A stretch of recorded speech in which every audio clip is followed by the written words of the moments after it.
O Evangelho segundo Marcos é um dos primeiros relatos da vida de Jesus e nossas primeiras tradições históricas ligam este livro a um escriba cristão chamado Marcos, ou João Marcos. Ele era um colega de Paulo e um parceiro próximo de Pedro. E, de fato, um antigo historiador da igreja primitiva chamado Papias lembra que Marcos coletou os testemunhos oculares e memórias de Pedro e transformou-os nesse relato. Mas Marcos não juntou as peças aleatoriamente. Ele compôs essa história de Jesus com muito cuidado. No primeiro verso do livro, Marcos faz essa afirmação sobre Jesus. É o começo das boas novas sobre Jesus, o Messias, Filho de Deus. O que é interessante é que essa é a única vez que Marcos nos diz aquilo que pensa. No resto do livro, ele influenciará você simplesmente colocando as ações e palavras de Jesus na sua frente e mostrando como as outras pessoas reagem a ele. Marcos criou a história de Jesus como uma peça de teatro com 3 atos. O primeiro se passa na Galileia, o terceiro em Jerusalém, e o segundo ato mostra Jesus indo de um lugar para o outro. Cada um dos atos se concentra no tema repetido. Então, no ato 1, todo mundo é surpreendido por Jesus e eles se perguntam: quem é esse Jesus? No ato 2, são os discípulos que têm dificuldade de entender o significado de Jesus ser o Messias. E então, no ato 3, assistimos ao paradoxo surpreendente de como Jesus se torna o rei messiânico. Vamos ver como tudo se desenrola. Depois da linha de abertura, Marcos começa com uma citação dos antigos profetas Isaías e Malaquias, que disseram que Deus enviaria um mensageiro a Israel para prepará-los para quando Deus aparecesse para resgatar seu povo e se tornar seu rei. E Marcos apresenta João, o Batista, como aquele mensageiro. E logo quando você espera que Deus apareça pessoalmente, Marcos apresenta Jesus. E quando ele entra em cena, os céus se abrem, o Espírito de Deus desce sobre Jesus e Deus diz: "Você é o meu filho amado." Depois disso, Marcos coloca diante de nós um resumo da mensagem central de Jesus. Ele percorreu a Galileia anunciando as boas novas de que o reino de Deus estava perto. Jesus está levando adiante a história das Escrituras do Antigo Testamento sobre a operação de resgate de Deus para o seu mundo.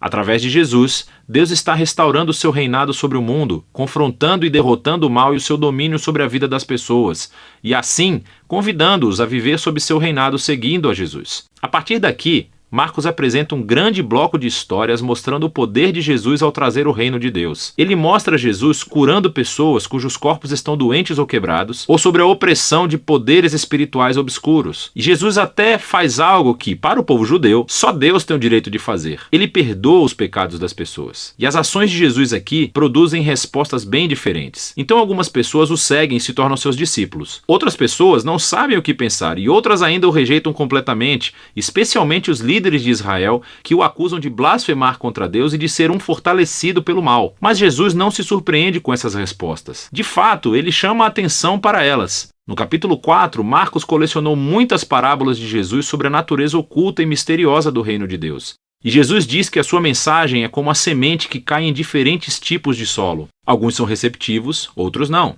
Ou é como uma semente de mostarda que é muito pequena. Parece insignificante, mas depois cresce e surpreende a todos. O que Jesus quer dizer é que ele é realmente o Messias trazendo o reino de Deus, mas não do jeito que as pessoas esperavam. E essa crescente confusão sobre Jesus entre as multidões está ligada a uma ideia-chave que Marcos enfatiza no final do ato 1, que há confusão mesmo entre os discípulos de Jesus. Até mesmo eles têm dificuldade em entender quem Jesus realmente é, e isso nos leva ao ato 2. Ele começa com uma conversa muito importante. Jesus pergunta aos discípulos: "Quem vocês acham que eu sou?" E Pedro responde: "Você é o Messias." Mas fica claro que, para Pedro, isso significava que Jesus é um rei militar vitorioso da linhagem de Davi, que resgatará Israel dos romanos. Mas, para Jesus, ser o Messias significa que ele é o servo sofredor, rei de Isaías 53, que trará o governo de Deus, entregando a sua vida em Jerusalém. E os discípulos não entendem.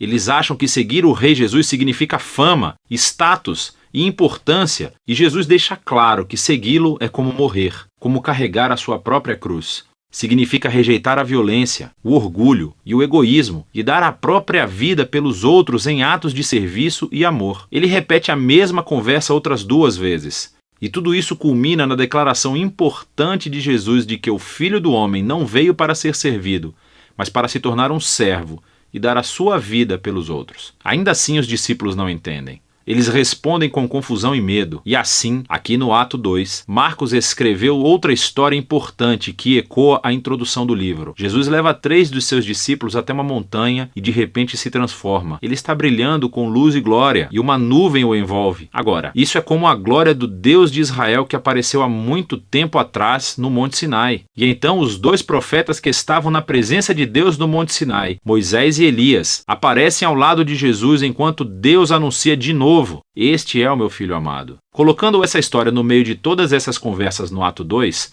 Marcos faz uma afirmação surpreendente: que Jesus, Filho de Deus, é a personificação física da própria glória de Deus. E em Jesus, o glorioso Deus de Israel se tornará rei, sofrendo e morrendo pelos pecados do seu próprio povo. É uma afirmação intrigante, que confunde e assusta os discípulos quando eles saem da montanha, o que nos leva ao ato 3. Jesus faz uma entrada real e pública em Jerusalém para a Páscoa. As pessoas o chamam de Messias. Então ele entra no pátio do templo e afirma sua autoridade real, expulsando os ladrões e bandidos e interrompendo o sistema sacrificial. Isso inicia uma semana inteira de Jesus debatendo e confrontando os líderes de Israel, condenando sua hipocrisia. E eles decidem traçar um plano para matá-lo. E Jesus avisa aos seus discípulos. Ele prevê que Jerusalém e seu templo serão destruídos dentro de uma geração.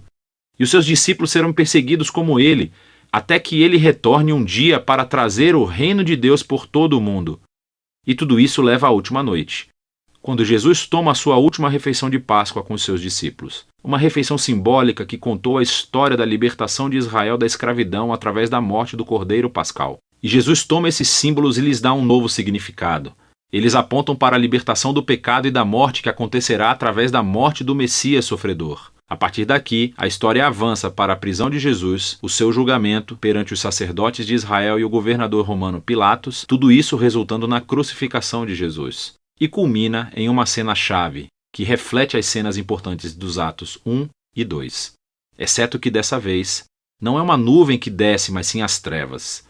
E em vez da voz divina do céu, é a voz de Jesus clamando antes de morrer. O mais surpreendente é que é um soldado romano que vê Jesus morrer, e ele entende e anuncia quem Jesus é. Este homem era o Filho de Deus.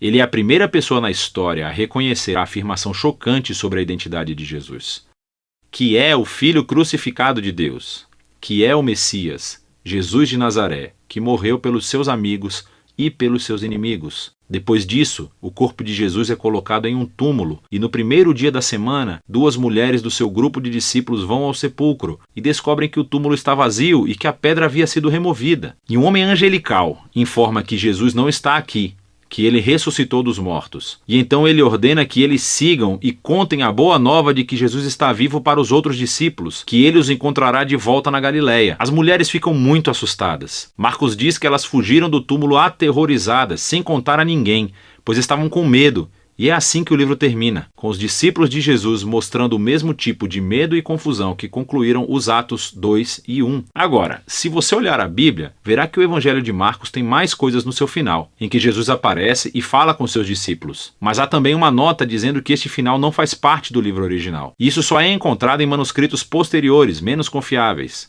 É possível que o final original tenha se perdido, ou que Marcos realmente nunca tenha terminado de escrever seu relato. Mas é mais provável que esse final abrupto seja intencional. Toda a história se concentrou na afirmação chocante que intrigou os discípulos de Jesus do começo ao fim, que esse Jesus sofrido, crucificado e ressuscitado é o Messias, o Filho de Deus, que o amor de Deus e o reino invertido foram revelados quando Jesus morreu pelos pecados do mundo. E assim, essa história termina sem final e força você, o leitor, a lidar com essa afirmação muito estranha e escandalosa sobre Jesus. E você, vai fugir como os discípulos? Ou você vai reconhecer Jesus como seu rei e contar as boas novas? E só você pode responder a essa pergunta. E é disso que trata o Evangelho de Marcos.